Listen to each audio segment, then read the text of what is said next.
événement qu'on vous propose avec toute la campagne du pôle écologiste et Fabienne Grébert en tête à J-3 semaines presque de ce premier tour des élections régionales. On était à Lyon ce matin, on était ensuite à Clermont-Ferrand et nous voici à Grenoble ensemble jusqu'à 19h avec, on ira encore se balader pour faire des focus vélo et voir toute la mobilisation de nos formidables militants pour nous emmener donc à ce premier tour du 20 juin prochain. Nous sommes ici à Grenoble où Éric Piolle va venir nous rejoindre aux alentours de 17h avec Fabienne Grébert, la candidate évidemment, et puis pas mal de têtes de liste aussi que nous allons recevoir dans un instant. Mais d'abord, nous sommes avec Armand Rosenberg. Bonjour, merci beaucoup d'être avec nous. La campagne bat son plein et les sujets sont nombreux. On parle démocratie, autonomie alimentaire, bref, beaucoup de choses à améliorer dans cette région ici en Auvergne-Rhône-Alpes. Bonjour, merci de m'accueillir. Eh bien, oui, une région comme la nôtre, elle est en dynamique. On a proposé au niveau régional et solidaire une plateforme de 100 propositions aux candidats qui permettent de construire une évolution de notre société régionale à partir de l'expérience qu'ont acquise les entreprises de l'économie sociale, à partir des innovations sociales qui ont été développées. Et ça n'est pas une petite dynamique qui est en route, puisque ce que produit l'économie sociale et solidaire aujourd'hui, c'est une activité de plus de 300 000 emplois à partir de milliers d'entreprises, une dynamique qui est particulièrement ressentie par les jeunes. Moi, il y a un sondage que j'aime beaucoup en ce moment, une proportion que j'aime beaucoup en ce moment, qui est le fait que 50% des jeunes qui s'intéressent à l'entrepreneuriat s'intéressent plus particulièrement à l'entrepreneuriat social. Et on pourrait peut-être prendre trois exemples pour montrer ces dynamiques qui sont en œuvre dans la région pour faire en sorte que se construise une transformation qui serait plus bottom-up, donc plus ascendante que descendante, voire dans une forme d'horizontalité où c'est l'ensemble de la société civile, les citoyens qui portent les initiatives par eux-mêmes. Ces trois exemples que je vous propose, et je pourrais vous en donner bien sûr énormément, sont pour commencer celui des centres sociaux qui existent maintenant depuis des décennies et qui se sont construits dans une démarche qui consiste à aller à la rencontre des habitants pour pouvoir construire des initiatives avec eux. Et on voit à partir de ces initiatives-là apparaître des choses extrêmement différentes, des choses qui sont de l'ordre de quelque chose de très conventionnel, très attendu de leur part. Ce sont par exemple les activités d'accueil des enfants, des jeunes, etc. Mais ce sont aussi beaucoup d'épiceries solidaires, d'innovation autour du tourisme, de dynamiques qui ont permis de voir des entreprises sociales sur le territoire, parce que construisent ces centres sociaux qui est assez exceptionnel. C'est donc une dynamique qui est capable d'associer l'ensemble de la société civile. Et dans cette dynamique qui associe l'ensemble de la société civile, on a aujourd'hui un très bel exemple d'innovation qui est celui de Start-up de territoire, qui est une démarche qui a été initiée à Romans dans l'Isère. Et je crois d'ailleurs que Fabienne Grébert s'est déplacée pour les rencontrer, pour aller à la rencontre du groupe Archer, où il y a eu un choix très particulier qui a consisté à dire si on veut résoudre les problèmes de nos territoires, le problème des habitants, à partir de dynamiques qui les associent, il faut construire des événements et des dispositifs d'incubation qui soient adaptés. Et avec Startup de territoire, lors du dernier événement, il y a plus de 1200 personnes qui ont été rassemblées sur Valence, avec pour objectif d'inventer les entreprises de demain, celles qui allaient répondre aux besoins des habitants en termes de transport, en termes d'alimentation, en termes de production sur un territoire où le groupe Archer, qui est à l'origine de cette dynamique, avait inventé quelque chose d'extraordinaire puisqu'ils ont relancé l'industrie de la chaussure, là où depuis 30 ans, il n'y avait que des destructions d'emplois dans ce secteur-là. Et puis, pour vous donner un dernier exemple qui va dans le sens de cette façon de construire une société plus dynamique, plus collaborative, plus coopérative, en s'appuyant sur la société civile, il y a les dynamiques de pôles territoriaux de coopération économique qui rassemble bien sûr des entreprises de l'économie sociale, mais aussi des citoyens, des entreprises conventionnelles, des acteurs politiques, donc en bref, l'ensemble de la société civile, pour pouvoir venir construire des entreprises et des dynamiques de développement d'entreprises qui sont en accélération permanente. Moi, j'ai la chance de diriger un de ces pôles territoriaux de coopération économique qui s'appelle Dombinor, et où, pour fabriquer du développement local durable, on sur le développement de nouveaux services en direction des habitants pour leur permettre d'améliorer leur qualité de vie et de vivre bien ensemble. Alors, le dernier né de ces projets, c'est un projet de société coopérative pour fédérer des toitures solaires pour faire de la production d'énergie. Mais il y a quelques mois, pendant la crise, on est intervenu à plusieurs structures du pôle territorial de coopération économique auprès d'une société coopérative qui fait du service à la personne pour qu'elle ne disparaisse pas face à ces difficultés. On a repris aussi, il y a 2 ans, un restaurant en zone d'activité, un restaurant interentreprise pour le transformer en tiers-lieu, fait apparaître à partir de la mobilisation de citoyens une librairie sur un territoire où il n'y en avait plus à travers une société coopérative d'intérêt collectif qui a pour sociétaire plus de 60 habitants de son territoire et un projet auquel participent près de 300 habitants pour quelques exemples de cette dynamique qui se mettre en place à partir des dynamiques de l'économie sociale et solidaire pour améliorer la qualité de vie de nos concitoyens.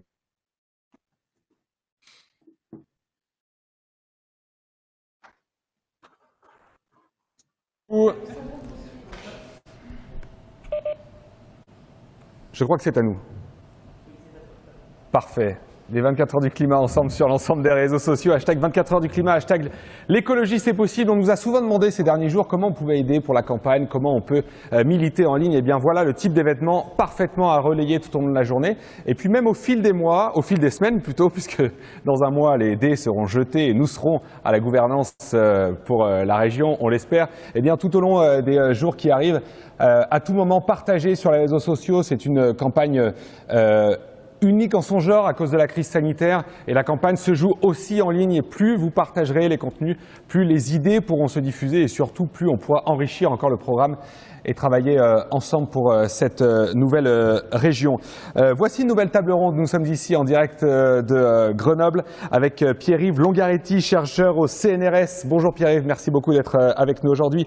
Myriam Laïdouni Denis, tête de liste en Isère, cantatrice, comédienne, intervenante en pédiatrie, cancérologie et conseillère régionale évidemment. Cécile Michel, tête de liste dans le Rhône, déléguée territoriale pour l'association des jeunes engagés dans les solidarités locales. Et Catherine Goré, présidente de l'association Musique en couleur, candidate là aussi pour les élections régionales. Juste avant de débattre et de voir comment on peut bien vivre ici dans cette région et tous les maillages qu'on peut réussir à faire sur notre territoire, on va rejoindre en duplex, c'est comme ça qu'on dit dans le jargon, Emmanuel Bodinier, coordinateur d'Equitas. Bonjour Emmanuel. La formation des chômeurs et la lutte contre la pauvreté, voilà une belle mesure de justice sociale. Je vous laisse développer. Bonjour à vous. Bonjour Guillaume, bonjour à tous, merci à toutes pour l'invitation. Donc oui, je suis directeur de l'association, coordinateur de l'association Equitas qui organise des personnes en situation de précarité pour qu'elles demandent elles-mêmes leurs droits. Peut-être que je ne vais pas parler uniquement de la formation des chômeurs. S'il y avait un message pour introduire cette table ronde sur la cohésion sociale, c'est que il me semble qu'il faut éviter de discussions qu'il peut y avoir dans la politique.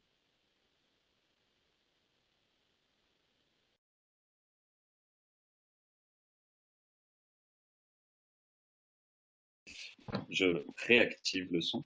Entre un système qui fait mal et des mesures compensatoires et souvent qu'ils ne sont jamais assez.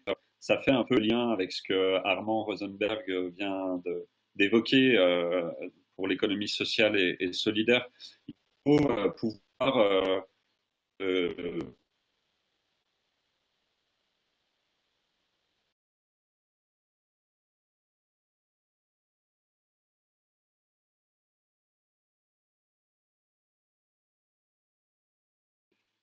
un système économique qui détruit des vies d'un côté et un système social qui les rétablit de l'autre. Il y a 2 élections qui se jouent fin juin.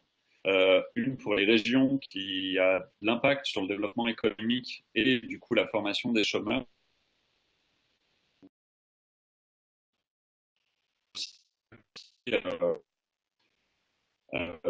Et plus, comment dire, les départements sont chefs de l'action sociale. Je pense qu'il faut absolument avoir une politique cohérente entre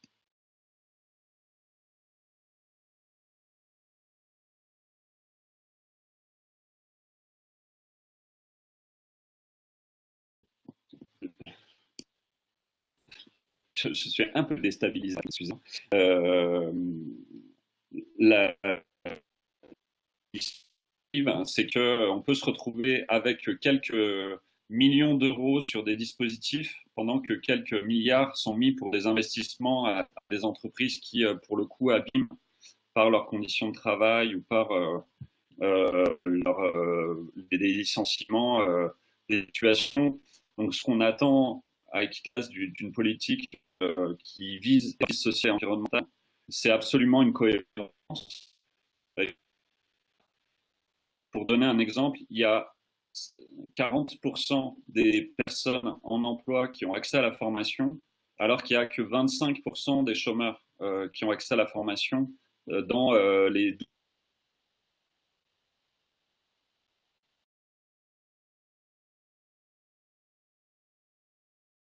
du Nord. En fait, on profite du chômage pour se former, alors qu'en France, le chômage est le temps où on a moins de la formation. Qu'une région puisse investir dans les personnes qui sont au chômage pour qu'elles puissent développer des compétences qui permettent de viser un monde plus juste et plus écologique. Je donnerais peut-être un exemple concret. Il y a des soucis.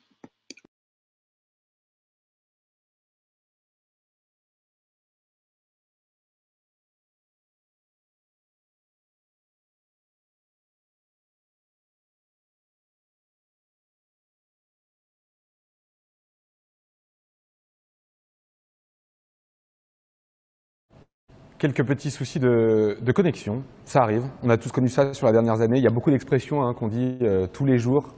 On m'entend bien, le micro est ouvert, le micro est coupé. C'est vraiment rentré dans le langage courant dû à la crise sanitaire. On va continuer des débats, ou plutôt commencer à débattre. Pierre-Yves Longaretti, je rappelle que vous êtes chercheur au CNRS. On parle de l'autonomie alimentaire ici en Auvergne-Rhône-Alpes. Avant d'évoquer les solutions, j'ai envie de faire le constat. Aujourd'hui, à quel niveau est-on dans cette autonomie alimentaire dans notre région?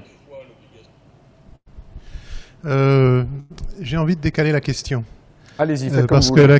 la question de l'autonomie alimentaire, quand on pose la question brutalement comme ça, ce qu'on a en tête, c'est est-ce qu'on peut subvenir aux besoins alimentaires de la population ou pas? Mais c'est une question qui a plusieurs couches. Alors en termes juste strictement de production calorique, oui, il n'y a pas de problème. Probablement, il n'y a pas de problème en passant totalement en bio et d'un régime, mettons, demi-tarien raisonnable. Il n'y a pas de problème en termes de production. Par contre, les problèmes, ils ne sont pas là, ils sont ailleurs. Il y a des problèmes déjà de ce qu'on entend par autonomie. La production, c'est une chose, mais vos machines-outils, elles viennent d'où? Les matières premières pour fabriquer vos machines-outils, elles viennent d'où? Quid des questions d'approvisionnement en eau? On a eu 4 années de sécheresse sur les 5 dernières années. Il y a des tensions déjà sur l'eau dans la région, dans la Drôme par exemple. Des tensions telles que les gens se demandent s'ils vont faire venir l'eau du Rhône ou s'ils vont faire des cultures de type africaine, ou etc., ou augmenter les bassins de rétention, etc. Il faut savoir, pour cette question d'eau, qu'au niveau mondial, évidemment, ça varie beaucoup d'un endroit à l'autre, et il se trouve que l'Europe est un endroit où il y a beaucoup d'eau, encore, mais quand même. Les grands arbitrages mondiaux sur l'eau, c'est 70% pour l'agriculture, 20% pour les usages industriels et 10% pour les usages domestiques. et résidentielle, etc. Donc quand vous avez une tension sur l'eau, la première chose qu'on fait, c'est on arrête d'utiliser l'eau pour l'agriculture. Donc la culture, il faut qu'elle vienne d'ailleurs. Donc vous ne pouvez pas raisonner simplement ni à l'échelle de la France, ni à l'échelle de la région, ni à une échelle plus petite, sans avoir en tête des trade-offs comme ça. Donc la question de l'autonomie, elle n'est pas tellement celle de l'autosuffisance ou même de l'autarcie. Elle est plutôt de savoir dans quelle mesure on est dans un échange équilibré avec le reste du monde. Alors sur la question agricole, les grands enjeux actuellement, c'est pas, et en France en particulier, c'est pas tellement la production, c'est qu'est-ce que ça signifie un échange équilibré avec le reste du monde, sachant qu'il y a 90 millions de personnes de plus par an, que la désertification augmente rapidement, qu'actuellement on compense la perte au niveau mondial de terres arables et de pertes, alors soit de perte de qualité, soit carrément de perte à cause de la désertification en continuant à manger sur les forêts, mais que c'est un processus qui a une fin, etc. etc. Maintenant, sur un plan strictement social, l'autre enjeu en France, l'enjeu principal, et c'est pareil aussi en Rhône-Alpes, c'est le vieillissement de la population agricole. Il y a 200 fermes qui ferment par semaine au niveau français, etc. etc. Donc, prendre la question sous le bout de finalement, est-ce qu'on a la capacité à produire, je dirais, dans les conditions actuelles, oui, on a la capacité à produire pour couvrir les besoins de la population. Il ne faut pas perdre de vue que, de toute façon, on ne produit pas tout sur place, qu'on n'a jamais fait ça. Déjà dans l'Antiquité, c'était l'Égypte qui était quand même le grenier à blé de l'ensemble du monde civilisé. Donc c'est pas neuf ces histoires d'échanges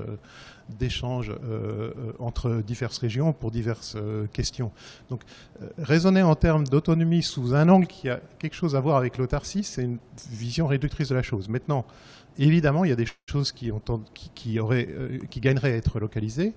Il y a aussi une question de type d'agriculture. Quel type d'agriculture vous voulez, avec quel type d'intrants ou pas d'intrants, avec quel type de mécanisation ou pas de mécanisation, sachant qu'entre deux extrêmes, et puis je vais m'arrêter là, je ne sais pas où j'en suis dans les 5 minutes, mais vous inquiétez pas, je mettrai. Vous me ferez une coupure, parce que je peux débiner un certain nombre de tiroirs comme ça, on est là encore dans 2 heures. Vous inquiétez pas, je vous suis.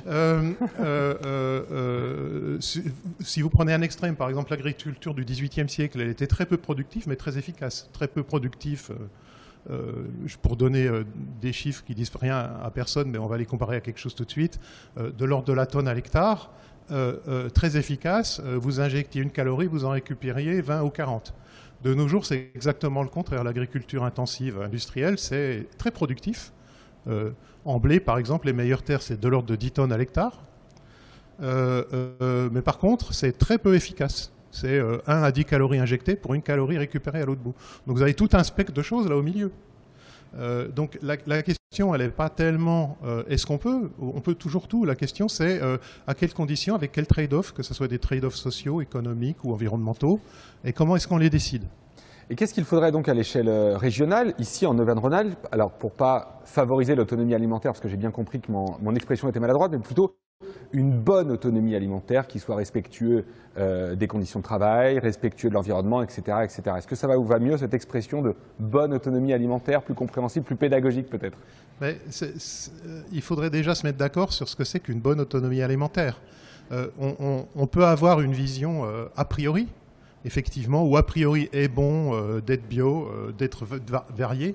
Évidemment, c'est sur des questions strictement, par exemple, de résilience. C'est toujours meilleur d'avoir une variété de culture que d'être monocultural, voire mono-variétal à l'intérieur d'un grand type de céréales.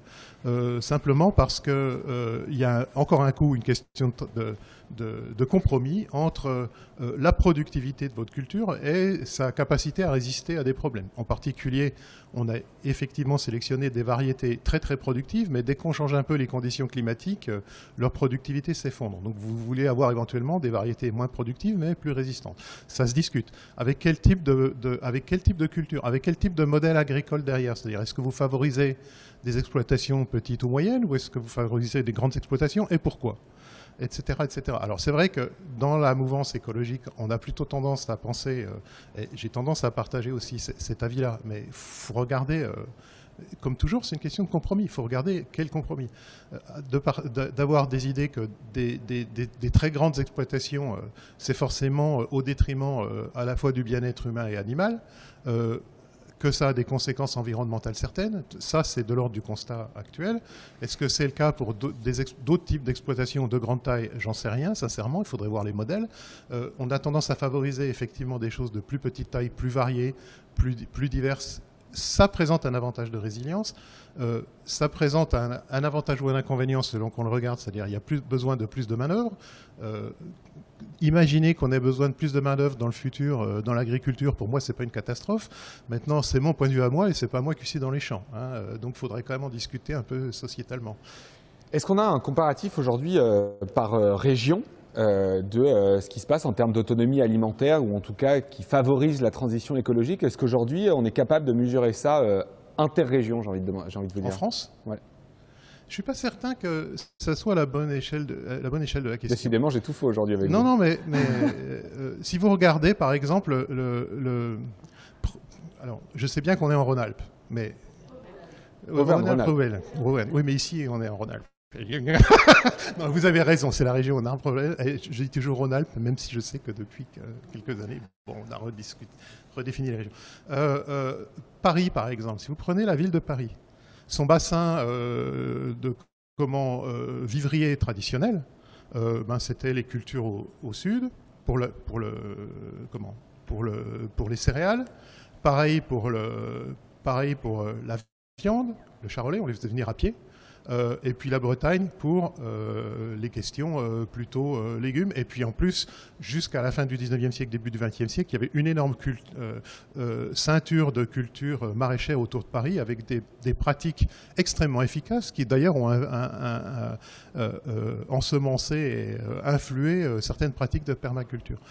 Si on regarde Paris aujourd'hui, finalement, son bassin alimentaire, il a assez peu changé. Finalement, Paris pourrait vivre sur la forme d'autonomie alimentaire. Alors, pas d'autarcie, parce que Paris tout seul, c'est pas possible. Bien qu'on parle de développer l'agriculture en ville, mais encore faudrait-il savoir ce qu'on veut dire. Si vous comparez à Londres, par exemple, pas du tout. Londres a maintenant une zone, un bassin d'alimentation qui est mondialisé. Donc, dans une période, disons, on voit bien avec le Covid de difficultés d'approvisionnement, machin comme ça, Paris est mieux situé que Londres. En région de Rhône-Alpes, c'est un peu pareil. Grenoble, parce qu'on est à Grenoble, le grenier à blé traditionnel de Grenoble, c'était le Trièves. C'est encore une partie du grenier à blé grenoblois. Ce n'est plus la totalité du grenier à blé grenoblois parce qu'on a pas mal diversifié l'alimentation. Donc, c'est possible. En plus, la question des échanges, c'est pas seulement une question de la longueur de l'échange, mais aussi du rythme de l'échange. Faire venir du blé en bateau, on fait ça depuis l'Antiquité, finalement, ça pose pas un problème environnemental. Vous avez déjeuné quoi à midi? Comment? Vous avez déjeuné quoi à midi? J'ai pas entendu. Qu'est-ce que j'ai déjeuné, moi, à midi? Local, j'espère. J'en ai aucune idée. Mais en moyenne, on se nourrit localement. Mais il faut dire que là où on habite, on a de la chance. Il y a des magasins de producteurs, des fermes bio, il y a une pépinière de choses comme ça. Vous me faites ma transition, vous êtes parfait. Merci beaucoup Pierre-Yves, en tout cas de votre intervention et de votre éclairage sur ce sujet. On l'a vu et on l'entend ô combien complexe. Myriam, pour rebondir sur ce qu'a dit à l'instant Pierre-Yves, il y a des entrepreneurs qui s'engagent pour une meilleure alimentation. On a des agricultrices et des agriculteurs également qui s'engagent. On a finalement tout un tas d'initiatives sur l'ensemble de la région. Comment, sous l'impulsion de la région, demain, au pouvoir, si on gagne avec Fabienne Grébert en tête de liste, on peut globaliser et aider à mailler le territoire pour que chacun puisse aussi avoir près de chez soi l'agriculture locale et pouvoir entreprendre dans ce sens-là? Je vais faire comme mon prédécesseur. Je vais changer la question. Parce qu'en fait, la question... Et donc, vous souhaitez une bonne journée? Il a très bien montré que la question, elle est du local au global. Ouais. Et que même si on est dans le cadre d'une élection régionale, dans le cadre d'un périmètre Auvergne-Rhône-Alpes, on ne peut pas réfléchir simplement dans notre précarité. Parce qu'on vit tous sur une embarcation commune, qui est d'abord cette région, mais au plus largement la planète, hein, et qu'on est tous colocataires de cette embarcation commune. Et que la question, elle est bien comment, au niveau de la région, à notre étape à nous, à notre stade à nous, on peut agir pour prendre soin d'abord de cette embarcation commune, et puis de tous ces colocataires. Et ça peut se faire de manière très très différente. Et nous, l'option qu'on choisit, c'est de le faire selon des critères éthiques et qui nous permettent de garder un cap. Parce que, premièrement, tous colocataires, prendre soin de nous tous. Actuellement, dans l'embarcation commune, il y en a qui sont un peu en fond de cale quand même, et d'autres sur le pont supérieur. Et la question, elle est, on ne peut pas dissocier la transition qu'on veut faire, on ne peut pas dissocier les enjeux de justice sociale des enjeux de justice environnementale. C'est donc bien un cap qu'on doit mettre, et l'ensemble de nos politiques Auvergne-Rhône-Alpes vont être régies par ce principe-là, de ne pas dissocier ces deux enjeux fondamentaux. La deuxième chose, tous colocataires, prendre soin de notre embarcation commune et de nous, c'est prendre soin de nos voisins. Et là, je rejoins ce qui a été dit avant, du local au global. La politique internationale, les relations internationales de la région Auvergne-Rhône-Alpes, cette politique-là, elle commence avec les politiques locales, comme ça a été dit tout à l'heure. C'est-à-dire que les choix qu'on fait ici ont des impacts soit directs, soit indirects, avec ce qui se passe à l'autre bout de la planète, avec nos colocataires. Proches ou plus éloignés. Donc veiller à travers ces enjeux, pour que nos politiques répondent à ces enjeux de justice sociale et environnementale, ici, oui, ici, mais aussi ailleurs, c'est important. Donc il faut qu'on mette en cohérence nos politiques publiques ici, et il faut qu'on veille à ça. Et ça, on y reviendra peut-être après, on a des moyens de le faire. On a des moyens en termes, tout ce qui est accompagnement de la transition des politiques, par exemple, on a beaucoup d'exportation et d'importation. On ne peut pas dire du jour au lendemain aux entreprises qui font ça, débrouillez-vous. Non, on va dire, écoutez, nous on a un cap qu'on va tenir fermement, qui est celui de la transition pour répondre aux enjeux de justice sociale et environnementale, mais on va aussi vous accompagner en douceur pour muter. Est-ce que tu peux me donner un exemple concret d'entreprise qui serait accompagnée pour muter, pour avoir un exemple concret dessus? Un exemple très concret, et là j'en ai pas comme ça, mais une entreprise qui, par exemple l'agriculture, on a des exploitations agricoles qui sont encouragées, il faut le dire, hein, à avoir une activité qui va être dévolue principalement à l'exportation. Ben ça, on arrête. On ne peut plus continuer à financer ça. Au même titre qu'on ne peut plus continuer à financer les canons à neige. Et que pour tous ensemble, prendre soin de nous, on va accompagner ces entreprises, on va accompagner ces exploitations agricoles à adapter leurs pratiques pour aller vers des pratiques vertueuses. Donc, petit à petit, en douceur, mais nous, on garde quand même le cap ferme vers la transition écologique et sociale. Et comment faire cette politique d'accompagnement quand le gouvernement ne va pas dans ce sens-là, quand l'Union européenne ne va pas globalement dans ce sens-là, et même le système mondialiste ne va pas dans ce sens-là? Comment on fait dans ce cas-là? Les régions, on a un panel de leviers. On ne se substitue pas à l'État, comme l'a fait Laurent Wauquiez pendant tout ce mandat. On ne se substitue pas non plus aux collectivités locales. On travaille avec tous les acteurs. Et on peut devenir, c'est vraiment au niveau local que tous ensemble, et quand je dis tous ensemble, c'est à la fois les collectivités, la société civile, et pour tous les sujets, on doit travailler ensemble. Et on peut devenir une forme d'airbag à tous les chocs qui émanent des politiques au-dessus, nationale, européenne, etc. On est vraiment, c'est vraiment un monde nouveau en bouture, avec des initiatives qui existent déjà, qu'on doit accompagner pour qu'elles grandissent. Et puis je voudrais quand même rajouter une chose, c'est quand on dit tous colocataires et la politique internationale, elle est déjà ici, c'est aussi la question de faire corps ensemble, y compris citoyens d'ici et d'ailleurs, qui partagent cette communauté politique qui est notre région Auvergne-Rhône-Alpes, qui habitent ici, quelle que soit leur origine, quelle que soit leur nationalité, quelle que soit leur situation administrative, on doit avancer tous ensemble. On doit avancer tous ensemble, et donc œuvrer pour plus de solidarité et pour une région qui soit chaleureuse, inclusive. Et alors on y reviendra peut-être après, il y a plein de mesures, notamment pour soutenir ce que je disais tout à l'heure, collectivités et société civile, et bien justement pour tous les projets d'inclusion pérenne ou d'accueil d'urgence des personnes en situation de précarité et de vulnérabilité, dont font partie notamment les personnes en situation de migration. Pierre-Yves, pour conclure ce sujet dont on pourrait y passer de nombreuses heures, évidemment, c'est très intéressant et surtout ces perspectives d'avenir.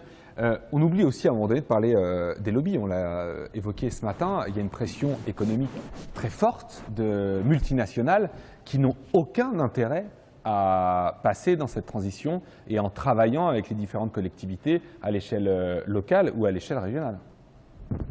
C'est pour moi la question là. Pourquoi pas si elle vous convient. Si vous parlez de Cargill ou Monsanto, évidemment. Faut pas.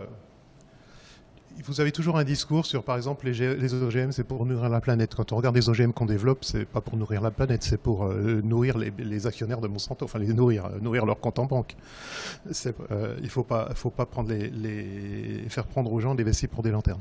Maintenant, alors je connais pas moi spécifiquement de très grandes multinationales. Néanmoins, à des échelles un peu plus petites, vous avez tous les types d'acteurs. Vous avez, je parle d'acteurs dans le privé, là. Vous avez des gens qui sont là uniquement avec une vision complètement techno-optimiste du futur à des niveaux complètement délirants, et d'autres qui, au contraire, se disent « Oula, il y a un vrai problème ». Alors, quelque part, la crise de 2008 plus le Covid, l'un derrière l'autre, ça a tendance un peu à sonner un peu quelques alarmes, et il y a un certain nombre d'acteurs qui se disent quand même on peut pas tout à fait continuer comme avant, même s'ils ne voient pas très bien ce qu'ils peuvent faire d'autre, ils ne peuvent pas tout à fait continuer comme avant. Mais c'est vrai que vous avez une pression, enfin je veux dire, le système économique est fait de telle sorte que c'est croître ou mourir. Une entreprise, elle croît ou elle meurt. On peut débobiner tous les mécanismes de ça, on pourrait y passer une heure si vous voulez, mais aucun intérêt. Le résultat des courses est là. Enfin, aucun intérêt. Si on veut lutter contre, il faut un peu savoir où il faut appuyer. Mais pour le débat qu'on a là, ça ne présente pas un intérêt majeur. Donc, moi, je n'ai pas comment. Je suis assez pragmatique par rapport à ça. Alors, les très grands groupes, effectivement, je ne suis pas hyper optimiste. Quand on est à des échelles plus petites, il y a des marges de manœuvre de discussion. Et je ne suis pas sûr d'avoir répondu à la question, du coup. Ça me va parfaitement. Parfait. En tout cas, c'était très clair. À l'échelle régionale, Myriam, est-ce qu'en tant que conseillère, il y a des pressions au quotidien de ces acteurs économiques qui voudraient contraindre les élus et la population à un non-changement et surtout à continuer dans le système actuel? Je vais vous donner un exemple d'une victoire des écologistes dans leur grande pluralité, parce que c'est une population très large, contre une multinationale qui est Pierre et Vacances et contre le Center Park de Roibon. On a gagné au bout de 10 ans cette bataille et aujourd'hui, enfin, et qui était soutenue par beaucoup d'élus, hein, et aujourd'hui, enfin, le champ des possibles pour réconcilier toute une population qui a été divisée, eh bien ce champ des possibles, il s'offre à nous pour bâtir enfin ce que tous portent depuis 10 ans, un projet de territoire qui concilie à la fois l'activité humaine et la nature. Voilà, donc c'est possible, et il y a vraiment quelque chose qui est en train de changer au niveau des mentalités. Très certainement que depuis 6 ans, moi je suis dans un secteur en Isère où, vous parliez de l'eau tout à l'heure. On n'a plus eu d'eau potable, c'est pas loin de Roibon d'ailleurs, hein. On n'a plus eu d'eau potable pendant un mois. Les enjeux sont perceptibles maintenant, factuellement. Donc ça change aussi les mentalités. Le fait d'entrevoir que c'est possible de lutter contre ces multinationales, que les populations peuvent remettre la main sur leurs biens communs. Alors c'est passé par ces luttes-là. Il y en a une en ce moment en Haute-Loire contre la RN 88 sur les mêmes enjeux. C'est possible. Et le fait que ce soit possible et que ça peut bien se passer, ça commence à être perceptible. Donc maintenant, voilà, l'exemple, la sauvegarde de la forêt de Roibon et de la nappe phréatique qui va avec, eh bien, ça ouvre le champ des possibles vers une réconciliation des habitants autour d'un vrai projet de territoire vertueux. Avant de parler jeunesse et culture, on va y venir. Quels sont les grands éléments qu'on doit retenir dans ce programme, le programme mené par Fabienne Grébert et tout l'ensemble du pôle écologie sur l'agriculture, justement, Myriam? En fait, que ce soit sur l'agriculture ou ailleurs, les grands principes, c'est une critérisation des soutiens, pour garder le cap vers une transition qui associe de manière indissociable justice sociale et environnementale. Je crois que s'il y a une chose à retenir, c'est celle-ci. Oui, tout va ensemble, effectivement. Merci beaucoup pour ce sujet. Quelques réactions, Catherine, Cécile, sur ce sujet de l'alimentation dont vous venez d'entendre quelques analyses. Alors, non, une première réaction, pas tout de suite sur l'agriculture, mais sur la multinationale qui était citée par rapport au projet de Center Parcs. Je pense qu'aujourd'hui, voilà, il y a eu une bataille contre un projet qui était porté, mais demain, à la région, nous serons ravis de rediscuter avec une entreprise comme celle-là, avec toutes les autres qui, jusqu'à présent, pouvaient porter des projets de ce type pour envisager des projets de tourisme autrement. Nous allons vers des projets de tourisme 4 saisons, que ce soit en montagne ou ailleurs, et nous devons réinventer des politiques touristiques qui soient compatibles, vertueuses avec effectivement les enjeux environnementaux et sociaux. Donc ça, c'était un premier point, effectivement, en rebond à ce qui vient d'être dit. Sur l'agriculture, je crois que on l'a évoqué, il y a aujourd'hui des enjeux aussi de transmission pour que notre agriculture, elle puisse perdurer, se réinventer aussi. Et on le sait, il y a une pression foncière qui est très très forte, qui vient contrarier les logiques, les dynamiques de transmission. Et je crois que c'est un des chantiers très importants pour la région Auvergne-Rhône-Alpes demain, conduite par les écologistes, que de venir faciliter ces enjeux de transmission autour d'une agriculture d'agroécologie voilà, qui permettent de développer plus d'emplois de qualité et de proximité. Effectivement, pas de transition écologique et pas de bonne agriculture pour la région sans justice sociale. Et finalement, Catherine, c'est pareil pour la culture qui a été considérablement mise à mal lors de cette crise sanitaire. Oui, tout à fait. On a parlé de justice sociale, effectivement. C'est ce qui correspond à la situation malheureusement de nombre d'acteurs, des artistes, des acteurs qui travaillent dans le culturel et même le public. Alors moi j'aurais voulu parler plus précisément des droits culturels puisque c'est un dispositif qui date de 2007 et qui n'a jamais été mis en place. Sauf par quelques acteurs passionnés. Mais sinon, sur le territoire Auvergne-Rhône-Alpes, malheureusement, ce dispositif n'a jamais été mis en place. Donc voilà, qu'est-ce que les droits culturels ? Eh bien, ça concerne les individus qui décident, qui ont envie de porter un projet en fonction de leur expérience de vie, en fonction de leur culture, d'où ils viennent, voilà, accompagnés bien sûr par des artistes, des acteurs culturels, des acteurs qui viennent du social aussi, et si besoin même des acteurs qui viennent de l'urbanisme. Donc ça permet à un individu de se valoriser et d'avoir un ancrage pleinement dans la société, dans la collectivité. Dans le programme, il est marqué « Nous ferons la promotion de nouveaux imaginaires ». Dans les faits, qu'est-ce que ça veut dire ? Alors, les nouveaux imaginaires, bonne question. C'est essayer de trouver, c'est trouver d'autres façons d'interpréter la culture, d'autres façons, d'autres angles d'attaque, de façon à ce que ça puisse séduire un certain nombre d'acteurs et notamment le public. Une question à l'ensemble. Pourquoi la culture a été mise à mal pendant cette crise sanitaire? Pourquoi il n'y a pas eu une prise de conscience des pouvoirs publics que la culture était un bien commun essentiel qui aurait pu gommer quelques inégalités qu'on a pu vivre ici, notamment en Auvergne-Rhône-Alpes, depuis 1 an maintenant? Myriam. Si je peux répondre, pour le coup, c'est un domaine que je connais bien. On a réduit la culture à une consommation, à de l'offre culturelle, à du divertissement. La culture, c'est pas ça. Quand on parle de tresser nos imaginaires pour s'approprier le monde de demain et pour construire le monde de demain, c'est bien ça. La culture, c'est tous nos imaginaires qui sont mis en commun. Le débat, c'est tout ce qui fait avancer l'humanité. Il n'y a pas d'humanité sans culture. Donc c'est ça. Et le fait de marchandiser, de réduire la culture à quelque chose qui est de l'ordre de la marchandise, on marche à côté de ces pompes, complètement. Donc c'est ça en fait. Le rôle de la culture, ce n'est pas de divertir.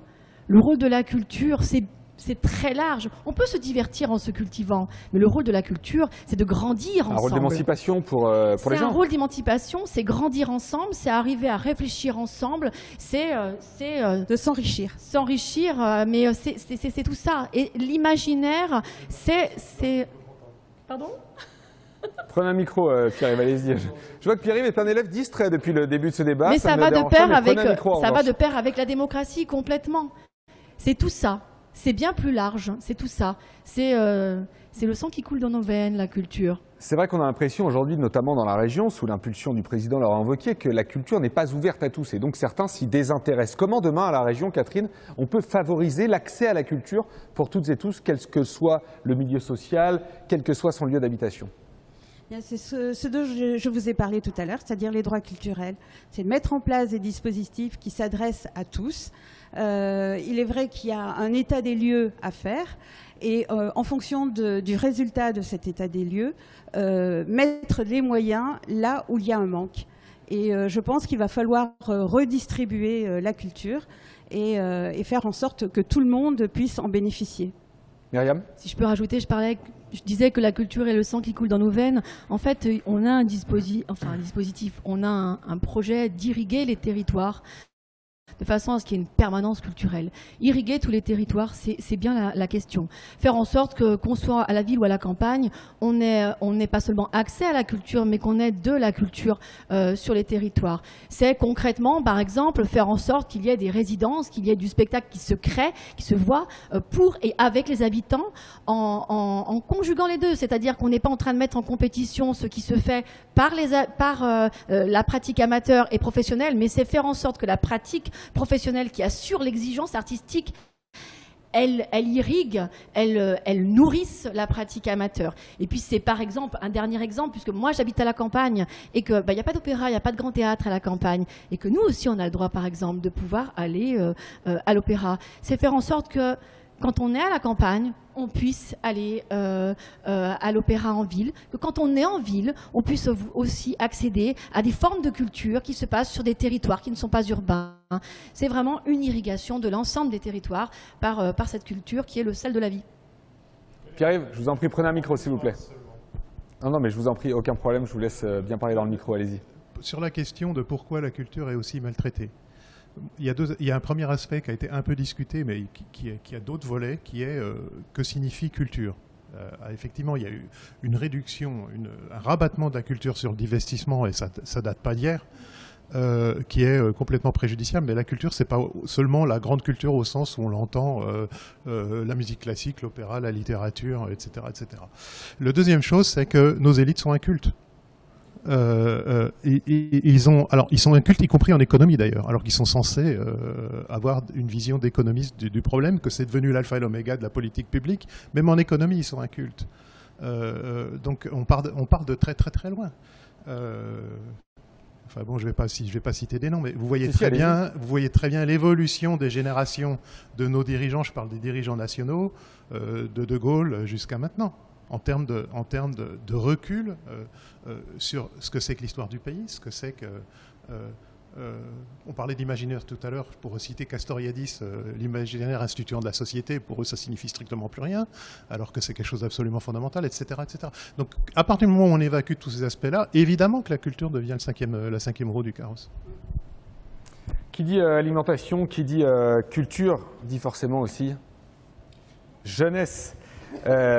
Évidemment. Cécile, quelques éléments factuels autour du programme de la jeunesse. Il y a quelques mois, quelques semaines, je crois, le gouvernement, par l'intermédiaire des députés, a dit non à un revenu pour quelques mois, un RSA jeune. Demain, quel est le pouvoir de la région pour agir globalement, avant de rentrer dans le détail des propositions, quel est le poids de la région sur ce public-là, ce public jeune ? Peut-être, c'est important en premier lieu de rappeler que notre jeunesse, elle est véritablement diverse. Alors c'est d'une évidence même qu'on ne devrait pas avoir à le rappeler, mais tout de même, on a été dernièrement assez marqués, tous et toutes, par des images très fortes, les images de ces étudiants et étudiantes qui sont venus grossir les fils des banques alimentaires. On pourrait s'en tenir à penser que notre jeunesse est une jeunesse étudiante. Eh bien, réouvrons vraiment ce champ des profils des jeunes, puisque nous avons des étudiants, des étudiantes, mais des lycéens, des lycéennes, des apprentis, des jeunes en formation professionnelle, des jeunes en emploi, et aussi des jeunes qui cochent plusieurs de ces cases ou qui n'en cochent aucune. C'est important de le redire parce que nos politiques publiques régionales, demain, elles doivent prendre en compte l'ensemble de ces situations. Des jeunes qui aussi vivent en milieu rural, vivent en milieu urbain, vivent en milieu périurbain, vivent en quartier prioritaire. Donc voilà, c'est vraiment à tous ces jeunes qu'on doit pouvoir s'adresser demain. C'est important aussi de rappeler que notre jeunesse aujourd'hui, elle vit, et elle vivait déjà avant la crise Covid, sous le seuil de pauvreté très massivement par rapport au reste de la population, puisqu'en moyenne, on a une population qui vit à 13% sous le seuil de pauvreté. Les jeunes, entre 15 et 30 ans, c'est 20%. Donc c'est assez considérable tout de même, ça a de quoi nous alerter, nous préoccuper et nous amener à agir. Rappelons aussi que cette génération climat, comme toute période où jeunesse se passe, c'est une période où on se construit, c'est la période d'émancipation, c'est la période où voilà, on ouvre un peu le champ des possibles, mais c'est un âge de créativité, de foisonnement. Et aujourd'hui, dans cette période normalement plutôt favorable de la vie, eh bien, on a des jeunes qui sont très précarisés. Donc c'est dans ce contexte-là que nos politiques publiques régionales demain, elles doivent intervenir.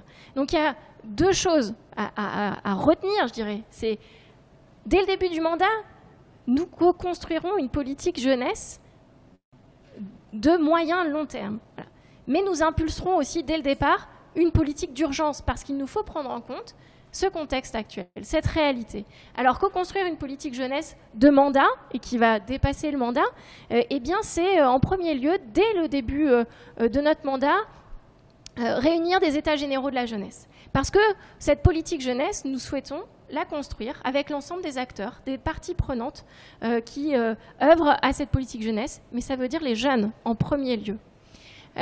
Nous agirons aussi notamment dans cette perspective un peu long terme sur les moyens qui permettront aux jeunes de se reconstruire des perspectives d'avenir. Ça veut dire réinvestir le champ de l'orientation pour les jeunes. Notamment, ce que nous envisageons, c'est de mettre en place un dispositif qui viendra appuyer les logiques de césure. On le connaît, ce principe de césure, c'est ce qui est permis aujourd'hui à des étudiants et étudiantes dans des parcours universitaires, faire une année de break pour aller voilà, faire autre chose que suivre de façon linéaire un parcours d'études. Il faut qu'on ouvre cette possibilité à d'autres jeunes aussi pour qu'à tout moment de sa trajectoire scolaire et sa trajectoire de formation, eh bien, s'ouvrent des fenêtres pendant lesquelles il sera possible d'aller se tester des projets, et notamment des projets qui visent à des transitions écologiques et de justice sociale. Et par cette période-là, par cette expérimentation-là, eh bien, on permet à des jeunes de rebondir et de revisiter les manières de s'orienter. Ça sera aussi, bien évidemment, je le disais, impulsé dès le départ un plan d'urgence pour la jeunesse. Et donc, à travers ce plan, ce que nous souhaitons faire, c'est mettre en place un revenu d'autonomie pour les jeunes les plus précaires, de 18 à 25 ans, puisque ce sont eux et elles qui passent aujourd'hui en dehors de tout radar, de filet de sécurité. Et la France, rappelons-le, est un peu une incongruité dans le paysage européen à ce niveau-là. Donc ce revenu d'autonomie, nous irons le travailler en articulation avec les collectivités locales. C'est aussi, dès le début de mandat, mettre en place un fonds d'1,5 million d'euros pour les loyers impayés. Il faut quand même rappeler que la crise sanitaire a empêché grand nombre de jeunes d'accéder à l'emploi. Donc on a bien connu les dispositifs nationaux qui ont permis à ceux qui étaient en emploi d'avoir des filets de sécurité, sauf que tous ceux qui devaient accéder à des emplois et qui n'ont pas pu le faire, et les jeunes sont nombreux dans cette situation, eh bien, ont été confrontés à des charges, voilà, notamment les loyers. Donc, un fonds d'1,5 million pour les loyers impayés. Et puis, en dernier lieu, en tout cas, un des 3 points que je voudrais vous citer cet après-midi, c'est également rendre plus accessibles nos transports en commun, à commencer par les TER, et donc avec le fonctionnement actuel, très vite, nous mettrons en place une réduction supplémentaire pour passer de 50% de réduction sur les tarifs pour les jeunes à 75%, de sorte à avoir aussi le temps de réfléchir à peut-être aller plus loin et pourquoi pas vers la gratuité de demain pour les 16-25 ans en matière de TER. D'autant plus que, je ne sais pas si tu l'as rappelé, mais un tiers des habitants de cette région aujourd'hui a moins de 25 ans et donc la lutte contre la précarité, la lutte contre les inégalités sur notre territoire, c'est préparer le monde de demain. Et puis, il y a aussi cet aspect dans le programme où il va falloir mieux accompagner, si ce n'est commencer à accompagner parfois pour certains acteurs, tous les acteurs et les actrices de la prévention auprès de nos jeunes de la région. Oui, alors c'est important de rappeler qu'effectivement, il y a beaucoup à faire. Là encore, la question de l'imaginaire, je reviens à ça parce que c'est intéressant quand même. Changer les imaginaires, c'est notamment sortir des logiques très basées sur la sécurité, sur les logiques punitives et qui sont très présentes aujourd'hui sur les politiques jeunesse. Et donc, recréer des imaginaires, c'est redonner du sens à nos horizons, c'est repartir sur des politiques publiques qui font confiance aux jeunes. Et donc, ça veut dire travailler avec les acteurs aujourd'hui qui accompagnent les jeunes dans des logiques effectivement de prévention. Le champ, en fait, quand on parle de politique publique préventive, le champ de ces acteurs, il est très large. C'est à la fois des acteurs qui travaillent avec des jeunes qui sont en décrochage scolaire, qui sont en forme de prédélinquance peut-être, mais c'est aussi travailler avec des jeunes qui sont prêts à s'engager, à prendre des responsabilités, parce que c'est aussi important de rappeler que les jeunes sont tout à fait en capacité de prendre de vraies responsabilités aujourd'hui. De vraies responsabilités aussi, alors, dans le champ effectivement associatif et de l'éducation populaire, dans le champ de la création culturelle, dans le champ de la création économique. Donc, c'est tout ce champ-là de la prévention qu'il faut réinvestir et il faut faire confiance aux acteurs qui connaissent à la fois le public jeune dans sa diversité et qui connaissent ces modalités aussi d'intervention basées sur des logiques de confiance et de soutien aux jeunes. Un dernier mot programmatique, tu en as parlé et tu l'as évoqué, il y a beaucoup de travail à faire sur les lycées, une grande inégalité envers les lycées. Là, je parle de mon expérience d'élu en tant qu'adjoint à la jeunesse à Annecy, où je visite des lycées avec de super projets pédagogiques où ils ont des moyens, et d'autres, il manque du personnel. Il manque parfois peut-être aussi d'idées parce que trop occupés à résoudre des choses et d'autres dans des lycées qui sont indignes parfois au niveau des bâtiments de notre région. Voilà, il y a un gros boulot et un boulot considérable sur ces lycées. Quelques mots là-dessus, Cécile. Alors en effet, je crois qu'il faut retravailler la politique en matière de lycée, à la fois sur ces éléments un peu fondamentaux de bâtiments. Et il faut aller retravailler la rénovation énergétique de nos bâtiments, l'accessibilité aussi des bâtiments, des lycées par les modes actifs. Mais il faut aller plus finement aussi travailler sur la question des projets pédagogiques, faire de nos lycées des écosystèmes en fait favorables, pertinents, où l'ensemble des acteurs et actrices intervenant dans ces établissements puissent proposer différents leviers de projets qui permettent de travailler effectivement à la transition écologique et sociale. Le réinvestir aussi en s'autorisant à des dynamiques plus démocratiques. Et je crois qu'il faut aussi travailler très fortement à plus de liens entre les lycées. Parce qu'il y a parfois des lycées qui sont un peu pris dans des problématiques sans percevoir les leviers dont ils pourraient disposer en allant voir un peu les voisins, comment ça se passe ailleurs. Ça peut aussi ramener de la dynamique pour aller vers ces projets pédagogiques. Myriam ? Moi, en vous écoutant, je pense à une chose, c'est que parfois le maintien, par exemple, de la cantine dans un lycée, il est en lien avec l'émancipation, avec l'apprentissage autrement. On s'est rendu compte que la pause méridienne, elle est importante pour ça, pour permettre à des jeunes de pouvoir participer à des ateliers qui proposent des apprentissages d'une autre manière que celle qui est proposée dans le cadre des cours. Et que le maintien de cette cantine, c'est important en termes d'alimentation, mais c'est aussi important en termes de vie scolaire, en termes d'échange à l'intérieur même. On a des lycées qui n'ont plus de cantine. Et donc la pause méridienne, ce moment privilégié a été supprimé. Ça aussi, c'est aussi, ça fait partie aussi des missions de la région. C'est pas simplement du bâti, c'est pas simplement de l'alimentation, c'est aussi la vie qui va avec, la vie dans les lycées qui va avec. Et on sait que la vie à l'intérieur des lycées, eh bien, quand elle se passe bien, elle déborde à l'extérieur des lycées et dans les familles, etc. Et la culture, d'ailleurs, Catherine, pourrait être un beau lien entre l'ensemble des lycées de notre bassin régional. Oui, tout à fait. Moi, je voudrais revenir parce qu'on a parlé de chiffres tout à l'heure.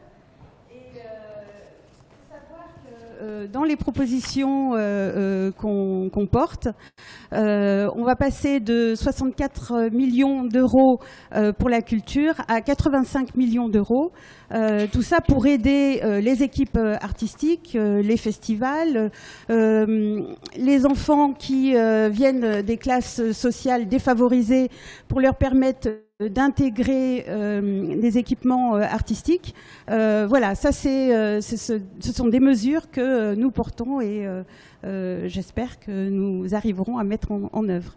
Et si je peux rajouter une petite chose justement sur les jeunes et les passerelles qui doivent exister entre enseignement artistique et monde professionnel, ça aussi, il y a tout un volet qui est prévu pour justement favoriser ces passerelles et faire en sorte que les jeunes qui sortent de formation artistique pour devenir des professionnels, eh bien, ils puissent mettre le pied à l'étrier, comme on dit, parce qu'on sait très bien que dans le milieu culturel, dans le milieu artistique, ce qui compte, c'est de commencer et ensuite de faire partie du grand réseau. Il y a un mot que nos élites et au gouvernement adorent, c'est le mot attractivité. Mais l'attractivité fait oublier parfois le bien vivre de notre région. Et en vous écoutant, en lisant le programme, et on vient de le démontrer, je crois, pendant cette heure de débat, on a de quoi bien vivre ici, Catherine, dans notre région, en appliquant simplement les mesures pour lesquelles on s'engage d'ici le 20 et le 27 juin si on est élu à la présidence de la région. Oui, bah, tout à fait. Je ne pourrais pas dire mieux. Et donc, pour bien vivre en région Rhône-Alpes, eh bien, ce que je peux vous dire, c'est que voilà, il faut aller voter Fabienne Grébert le 20 juin et on pourra mettre en place un bon nombre de propositions qui vont nous permettre d'aller vers le mieux. Pierre, finalement, tout est question de volonté. C'est aussi facile que ça et en même temps complexe, mais est-ce qu'on peut dire ça ? Je sais que mes questions ne vous plaisent pas, Pierre. Je vais revenir, puisqu'on conclut là, je vais revenir sur le thème bien vivre. Il y a un élément essentiel du bien vivre qui est la capacité à décider ensemble. De quoi on a besoin. On est dans une société qui est quand même technicienne depuis 2 siècles. Et où les grands choix sociotechniques qui influent directement dans nos vies. On peut discuter ce que c'est qu'un choix sociotechnique, mais tout le monde voit bien que la voiture individuelle par rapport au transport collectif, c'est un choix sociotechnique qui a des implications sur l'urbanisme, sur la distribution des activités. Enfin, ça structure complètement nos vies. Tout ça, ça a échappé complètement aux gens. Finalement, ils sont mis devant le fait accompli. Il me semble que le grand défi actuellement, il n'est pas seulement social, mais l'écologie nous impose ça. On est dans un mouvement écologiste, donc je rebondis là-dessus, c'est qu'on ne peut plus continuer comme ça. Le problème majeur, il est d'arriver à redéfinir collectivement qu'est-ce que c'est que nos besoins, et ce n'est pas quelque chose qui est défini d'en haut. Et il y a des besoins qui sont... enfin, je veux dire, il y a des besoins au-delà des besoins de base, évidemment. On a besoin de se nourrir, de se loger, de se vêtir, de se chauffer, machin, tout ça. On a besoin d'autre chose. Comment on décide ça? Comment on décide ça à l'intérieur de contraintes écologiques? Et il y a une demande forte. Alors, on parlait des lycéens. Moi, j'ai pas beaucoup d'expérience professionnelle avec les lycéens. Comme tout le monde, j'ai eu des enfants. Hein. Mais j'ai plus de contact avec avec le supérieur, évidemment. Et eux, ils ont une demande extrêmement forte de changement des enseignements pour qu'ils soient en phase avec les enjeux du XXIe siècle, mais aussi de changement, pas seulement des enseignements, mais des façons de faire. Et changer les façons de faire, c'est effectivement quelque part reprendre la politique par un bout complètement différent.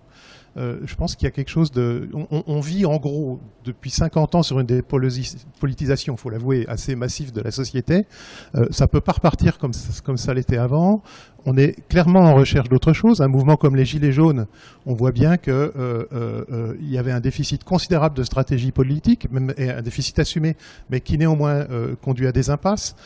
Ça signifie quoi face aux enjeux du XXIe siècle que de prendre en main collectivement à tous les niveaux du local au global, pour reprendre l'expression tout à l'heure, les questions de besoins, d'organisation commune, sur quelle base et avec quel type de stratégie politique. Cécile, Myriam, comme vous voulez, le mot de conclusion sur cette thématique bien vive dans la région Auvergne-Rhône-Alpes. Deux petites choses. Le terme attractif, j'en suis pas dingue en fait, parce qu'il induit une forme de compétition pour qu'on soit plus attractif que. L'objectif, c'est pas d'être attractif, c'est d'être, être ensemble, être bien, vivre bien faire là où société. on est. Faire société, que chacun puisse trouver son bonheur là où il vit. Ça, c'est la première chose. Donc, on n'est plus, comme vous l'avez dit, dans une idée de compétition, mais de coopération. Trouvons du sens, donnons du sens ensemble. La dernière chose que je voudrais dire, c'est, vous avez demandé tout à l'heure si c'était une question de volonté politique, si c'était du champ du possible. Eh bien, non seulement c'est possible, mais ça va bien se passer. Et c'est très possible parce que ça fait quand même 6 ans, avec mes collègues sortantes, Fabienne, Fatima et Florence, qu'on voit ce qui pourrait être fait. À coup d'amendement, on a essayé de redresser la barre du navire. Ça n'a pas marché, évidemment, parce que les amendements ont été refoulés vitesse grand V. Donc on sait que c'est possible. On voit ce qui n'a pas été fait et qui aurait été possible. Donc oui, c'est possible, on va le faire et ça va bien se passer. Dans 3 semaines. Cécile. Je pense qu'effectivement, c'est important de souligner qu'aujourd'hui, c'est tout à fait possible. C'est souhaité par une grande majorité de la population. Les jeunes en sont l'exemple, ils sont dans l'attente, ils sont déjà en œuvre pour changer leurs pratiques individuelles, leurs pratiques collectives. Ils sont en force de proposition aussi pour que ces choses, elles évoluent et le faire effectivement en redonnant du sens à notre destin collectif finalement. Et je crois qu'on a le devoir d'écouter cette génération qui nous alerte aujourd'hui, mais qui nous propose aussi et qui nous dit à quel point c'est accessible, c'est possible. Merci beaucoup d'avoir été présent pour cet événement, les 24 heures du climat de ce dimanche 30 mai. Catherine Goré, Cécile Michel, Myriam Leydeni, Denis et Pierre-Yves Longaretti. Merci infiniment. On va se retrouver dans quelques instants avec Fabienne Grébert et Éric Piolle, toujours depuis Grenoble, où il sera question notamment de démocratie. On parlera de la Convention citoyenne pour le climat avec Claire Morcan. On évoquera ce nouveau terme qui commence à rentrer dans le langage collectif, le terme d'écocide.